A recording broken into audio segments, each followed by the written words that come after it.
If there were an animal found throughout the world's oceans that could hunt sharks, whales, and seals, and even treat an adult great white shark like a snack, then humans should have been on its menu long ago. There has never been a single recorded case in the wild of an orca deliberately killing a human. So here's the question. Is it unable to kill us, or does it choose not to kill us? Today we're talking about the true apex predator of Earth's oceans. They're black and white and look like dolphins, yet they're called killer whales. And what's truly terrifying is not that they only kill whales, but that they can kill almost anything. First, let's clear up a misconception. Orcas are far from the biggest animals in the ocean. A blue whale can weigh more than 30 times as much as they do, and many other whales are much larger too. But remember this, the heaviest and the most terrifying are two completely different things. Just like an elephant, no matter how huge, can still fear a tiny mosquito. Orcas are the ocean's version of that creature. That makes every living thing tremble in fear. Number 4. They're 10,000 times more terrifying than a mosquito, the ultimate killer. Aside from humans, orcas are the most widely distributed mammals on Earth. In the icy waters of the Arctic, among the floating ice of Antarctica, in warm tropical shallows, and across the vast temperate seas, wherever there is water, they may be there. What misleads people even more is that, although their name includes whale, more accurately, they are dolphins. That's right, the same kind of dolphin you imagine doing backflips,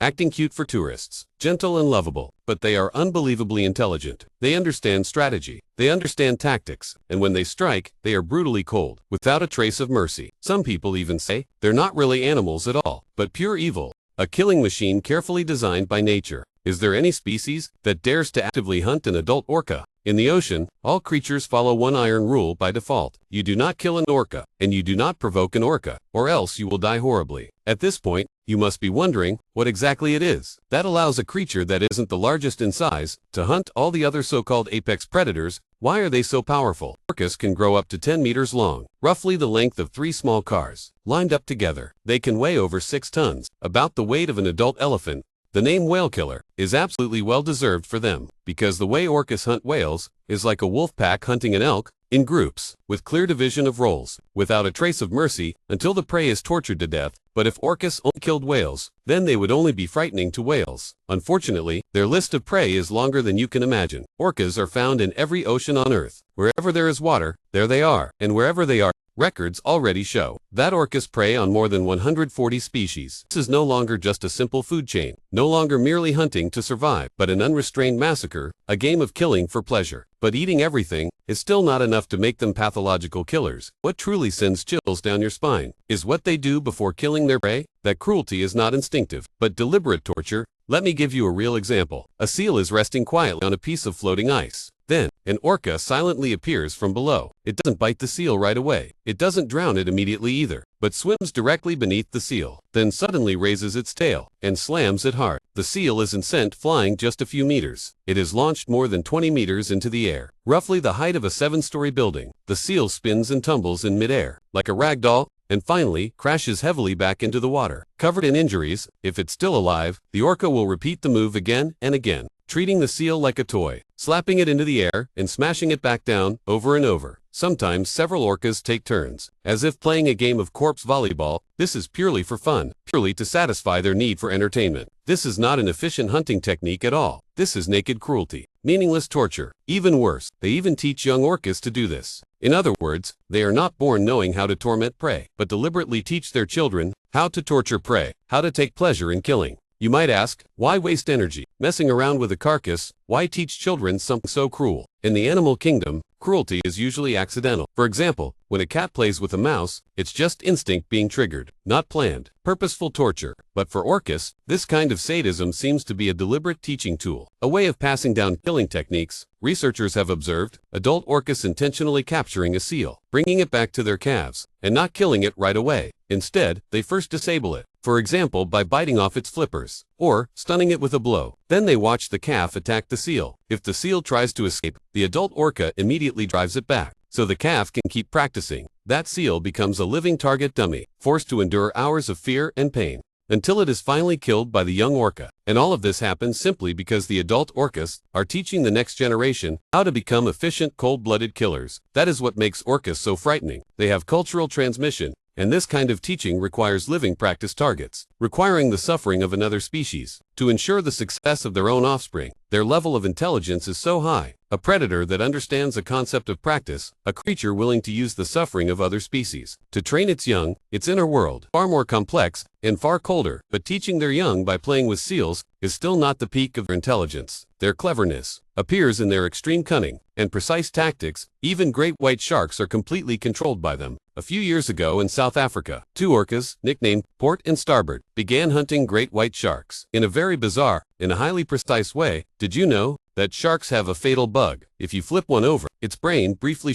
entering a state of tonic immobility, where it cannot move, and orcas discovered this bug and turned it into the ultimate weapon for killing sharks. They quietly approach a great white, suddenly launch an attack, grab the shark's fins, and forcefully flip it over. Then they pin it down and wait until the shark is completely paralyzed. After that, the orca, with surgical precision, removes the shark's liver directly, then discards the rest of the body. Without hesitation, it's not that they're too full to eat the whole shark, but that they are pure gore, taking only the best part. What's even more shocking is that, ever since these two orcas appeared, the local great white shark population simply fled. They abandoned a hunting ground they had dominated for millions of years, and stayed away for years. An apex predator, being driven into retreat by two orcas, is enough to show just how terrifying orcas are. You should know that sperm whales are much larger than orcas. One tail slap from them can kill a great white shark. But great whites aren't afraid of sperm whales, because sperm whales rely only on brute force, while orcas are the perfect combination of strength and cunning. In this technique, they pass down from generation to generation. Now we know that orcas can intimidate every creature in the ocean, and can hunt everything from great white sharks to blue whales. They are the ultimate rulers of the sea. So, at least on land, we're safe, right? If you think that, then you're being far too naive. In Patagonia, one group of orcas has learned to intentionally beach itself. They patiently wait for high tide, then quietly lurk near the shoreline, watching the young sea lions playing on the beach. When the moment is right, they suddenly burst forward, charging completely onto the shore, grabbing a sea lion with their mouth, then twisting their bodies and sliding back into the sea. This is an extremely high-risk gamble. If they get stranded, they can be crushed to death by their own weight. But they have mastered the skill perfectly, and even practiced the maneuver on the beach, before teaching it to their calves, ensuring that the next generation can also master this cross-domain hunting technique. And besides beach, Antarctic orcapods have an even smarter hunting strategy. If a seal hides on a piece of floating ice, the orcas won't just wait, nor will they try to smash the ice by force. Instead, they line up in a row, charge at the ice at high speed, and at the last second dive together, creating an artificial giant wave. That wave is enough to wash the seal and into the mouths of the other orcas. They do not switch targets. Instead, they think of ways to solve the problem.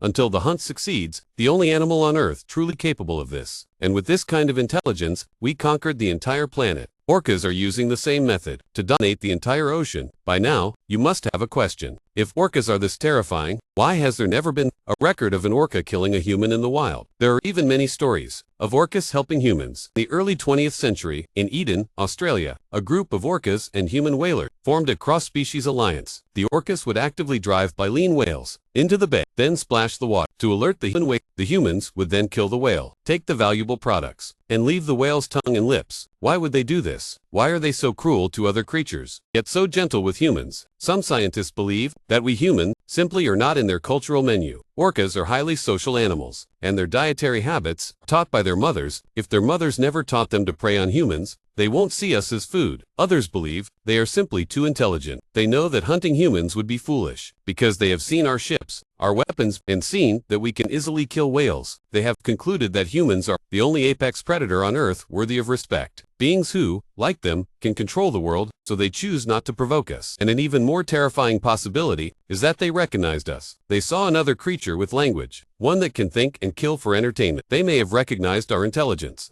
and judged us to be a species to be messed with. I don't know which possibility is more frightening, that they don't know what we are, and so they are only temporarily sparing us, or that they know exactly what we are, and still choose not to kill us. That feeling of total control, of effortless restraint, is more chilling than if they simply hunted us directly. But this strange peace exists only among free orcas. Every fatal orca attack on humans in history has happened in aquarium tanks, without a single exception. This must be because their enormous, highly social brains begin to break down under prolonged sensory deprivation, becoming abnormal. Just imagine this. You possess the most powerful sonar on Earth, capable of detecting a fish's heartbeat from 100 meters away. But every time you use it, the sound bounces back off concrete walls and slams into your face. That is a form of auditory torture, a torment repeated day after day. They know they have lost their freedom. know they can no longer socialize in the vast open ocean, and are slowly driven into chronic mental disturbance. Until they finally harm humans, we are not afraid of blue whales, because we know what they're thinking. We are not afraid of sharks, because sharks are like biological machines, thinking only about eating every day. But we fear orcas, because we cannot predict them. When you are in the same water as them, what you face is not a predator's hunger, but its interest. The mercy orcas show toward humans may be nature's strangest and gentlest unspoken understanding. And the most foolish thing we humans do is believe that an intelligent life form like this can be locked in a cage for our amusement. Orcas were never born demons. In freedom, they are rulers of the ocean.